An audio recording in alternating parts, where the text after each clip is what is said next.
मित्रों, यदि आपका परिवार है तो अक्सर आपके सामने कुछ न कुछ समस्याएं आती होंगी और आप इन समस्याओं को झेलते हुए अक्सर आप विचलित होने लगते हो, बेकाबू होने लगते हो और आप भगवान से प्रश्न करते हो कि भगवान, इस तरह की समस्याएं आप मुझे ही क्यों देते हो। सवाल करते हो, नाराजगी जाहिर करते हो मन ही मन में भगवान से।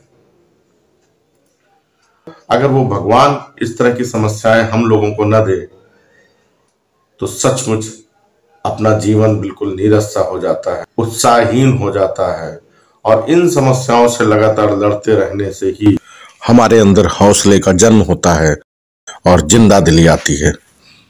यकीन नहीं होता है तो आज के वीडियो में एक ऐसी घटना को लेकर हम आए हैं जिससे ये पूरा का पूरा साफ हो जाएगा। और जिस तरह इस घटना से मैं प्रभावित हुआ हूं, मुझे यकीन है कि ये घटना आपको भी जरूर प्रभावित करेगी। तो इस वीडियो को बिल्कुल भी स्किप मत करिएगा, नहीं बहुत बड़ी चीज आपसे छूट जाएगी, मिस हो जाएगी।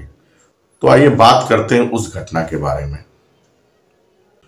तो मित्रों, आज की ये जो घटना मैं बताने जा रहा हूँ, घटना है जापान की। होता क्या है कि अक्सर जो समुद्री किनारे हैं वहां पे मछलियां कम मिलती हैं और किनारों से थोड़ा आगे जाके ठीक ठाक मछलियां मिल जाती हैं।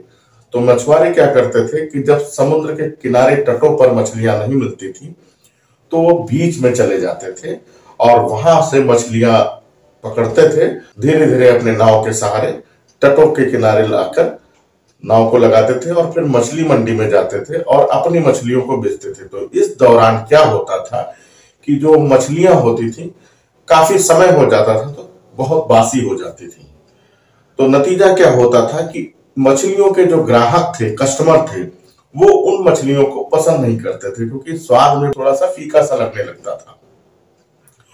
तो मछुआरों का जो बिक्री है वो अच्छे से नहीं हो पाता था।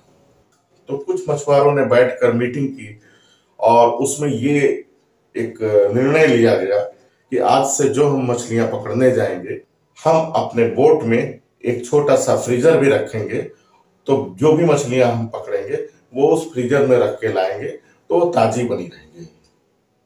फिर क्या था, मछुआरे फिर अगले दिन से अपने बोट में फ्रीजर लेकर जाने लगे। तो मछलियां पकड़ते थे और उसे फ्रीजर में रखते थे और उसके बाद फिर आके मछली बाजार में उसको बेचते थे।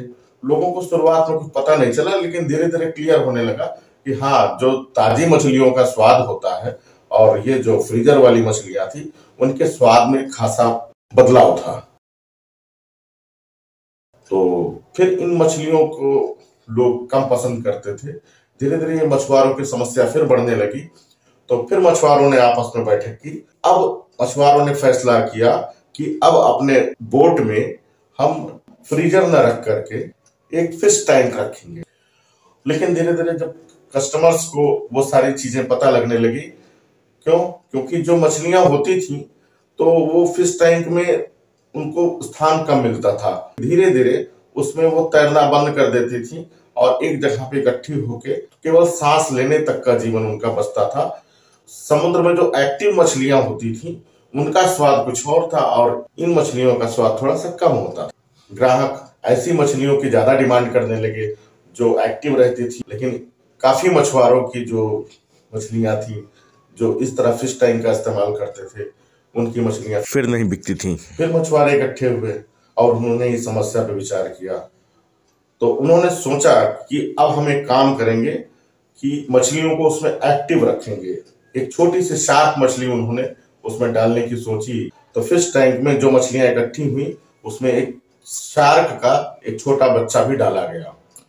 अब रास्ते में क्या होता था कि शार्क का वो छोटा बच्चा दो चार मछलियों को तट के किनारे आते आते अपना निवाला बना लेता था, जिससे और सारी मछलियां जो हैं जो फिश टैंक के अंदर होती थी, जो किनारे आते आते बच जाती थी जीवित, शार्क के बच्चे से बचने के लिए इधर उधर कुछ ना कुछ अपना गुड़ागड़ित लगाती रहती थी।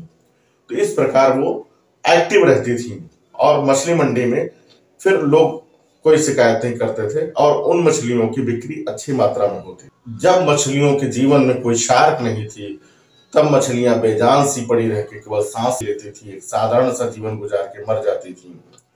और जब शार्क उनके जीवन में छोटी छोटी आने लगी, उनके जीवन से संबंधित समस्याएं आने लगी, तो हर मछली लगातार एक्टिव रहती थी, अपने आपको बचाती थी, सक्रिय रहती थी और अंत तक सक्रिय रहती थी, तो उन मछलियों में जीवन होता था, जिंदा दिली होती थी, उनको सब पसंद करते थे। मित्रों, हमारे जीवन में भी जब बहुत सादगी रहती है, हमारे जीवन में कोई समस्या न आए, तो हम भी समस्याओं से लड़ना भूल जाते हैं। एक सादी सी लाइफ गुजरने लगती है, खुशी की कोई कीमत पता चलती नहीं है, जिसकी वजह से हम एक साधारण से जीवन गुजारने के लिए बाध्य हो जाते हैं और कुछ बड़ा करने का सपना देखना बंद कर देते हैं। तो मित्रों, ऐसे जीवन से कोई फायदा नहीं है। जब तक हम जिंदा हैं, सक्रिय रहें, इसके लिए जरूरी है इस शार्क रूपी समस्याएं हमारे जीवन में समय समय पर आती रहें और हम खुद को सक्रिय रखने में कामयाब रहें और कुछ बड़ा करने में कामयाब रहें। तो उम्मीद है इस घटना से आपको भी कुछ नया मिला होगा। तो अपने जीवन में आने वाली समस्याओं के प्रति बहुत चिंतित मत होइए, हंसते खेलते हुए उसको सक्रियता से मुकाबला करिए। और हाँ, अगर आप हमारे चैनल पे नए हैं तो इसे सब्सक्राइब जरूर कर लें और ये वीडियो अगर अच्छा लगा है तो इसे लाइक करें। मिलते हैं अगले वीडियो में, तब तक के लिए नमस्कार।